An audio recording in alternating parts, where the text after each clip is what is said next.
So what we're going to answer now is the question about cut-ins. And so back-rolling a wall adds a level of texture. It's required. Back-rolling is required on the paint prime, and it's required at the finished paint complete stage as well.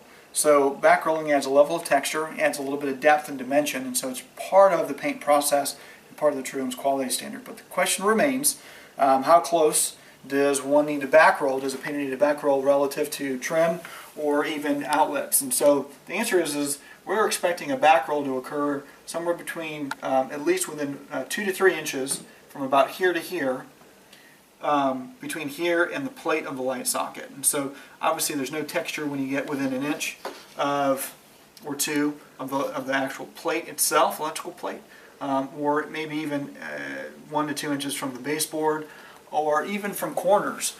Here in the ceiling, there's going to be no texture or no back roll from about here to here, and that's acceptable level of model finish quality.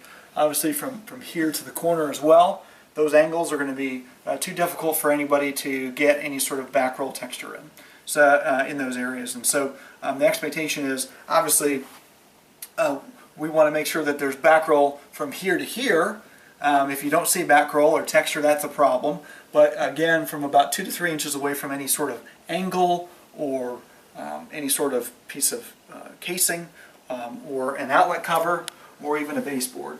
So that's the expectation, is about 2 to 3 inches away from those, and we'll call it refined trim areas. So when the painters do their cut-in, your expectation per our True Homes quality paint standards, Ryan, is to give at minimum a 2-inch width for paintbrush, but no more than 3 inches. So you expect to see a 2 to 3 inch brush cut-in, and then the roller would pick up to get the texture. Correct. Right, That's thank you. absolutely right.